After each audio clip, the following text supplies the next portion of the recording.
It was evening time over Delhi when two aircraft carrying a total of 349 people were flying toward each other in the sky. One of these planes was preparing to land at Delhi airport, while the other had just taken off from Delhi.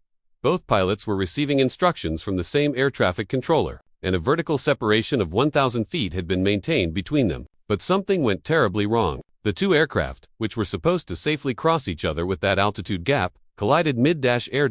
How did this happen? Who was responsible? When both pilots were in constant contact with air traffic control and a proper altitude gap existed, how could such a collision occur in such a vast airspace? This is the tragic story of an accident that the world today remembers as the worst mid-air collision in history. Welcome once again to Mr. TV. Why don't planes usually collide? Did you know that at any given moment, 15,000 to 25,000 aircraft are flying in the sky? According to flight radar data, over 100,000 flights land worldwide every single day. So the question arises, if so many aircraft are always in the air, why don't they crash into each other? The answer lies in air traffic controllers and airways in the sky, just like highways on land. There are imaginary airways in the sky. Air traffic controllers manage aircraft on these airways under strict rules. For example, Airway UM68 connects Europe with Asia, eastbound flights toward Dubai. India, China fly at odd-numbered altitudes like 37,000 or 39,000 feet. Westbound flights returning to Europe fly at even-numbered altitudes like 34,000, 36, or 38,000 feet. This system allows thousands of aircraft to safely cross each other every day with 1,000 or 2,000 feet of vertical separation. What happened on the 12th of November, 1996? On the evening of the 12th of November, 1996, something went terribly wrong over Delhi.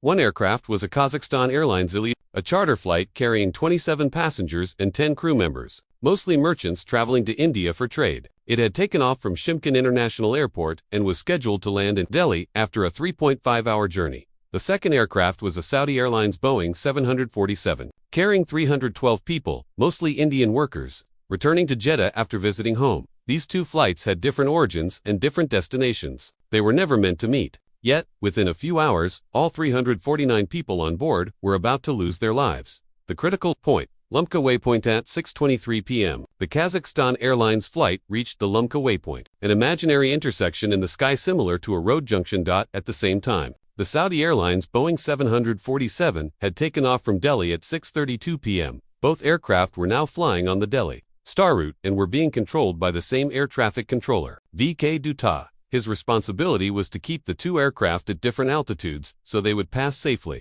The Kazakh aircraft was instructed to descend to 15,000 feet. The Saudi aircraft was instructed to climb and hold at 14,000 feet. A separation of 1,000 feet was maintained. The fatal misunderstanding: the Kazakh aircraft's crew spoke only Russian, so a radio operator was on board to translate English ATC instructions. At 6:39 p.m., the Kazakh plane reported that it had reached 15,000 feet. However, investigations later revealed that the aircraft was actually at 16,348 feet and still descending. Instead of holding at 15,000 feet, the aircraft continued descending to 14,000 feet, the same altitude as the Saudi Boeing 747, due to language barriers, delays in translation, misunderstanding of hold altitude. Instructions: pilots did not realize the immediate danger.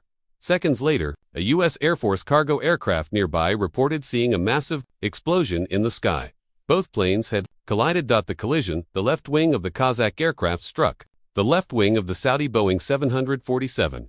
Both wings were torn apart. The Boeing 747 broke apart in midair and crashed near Dani village, Haryana. The Ilyushin-76 went into a flat spin and crashed near Bairahar village. Not a single one of the 349 people survived. The world was left in shock. Investigation and aftermath investigations revealed multiple failures. The Kazakh aircraft did not maintain the assigned altitude. Language barriers caused critical delays. Air traffic control should have maintained 2,000 feet separation. Not 1,000. Delhi ATC radar at the time could not display aircraft altitude. This tragedy changed aviation forever. Safety changes. After the crash: after this disaster, TCAS Traffic Collision Avoidance System was made mandatory on commercial aircraft. English proficiency became compulsory for all international pilots. Advanced radar systems were installed worldwide to track both distance and altitude. We hope this MRTV video helped you understand one of aviation history's darkest moments. Thank you for your love, likes, shares, and comments. We'll see you again in the next powerful story, only on Mr. TV.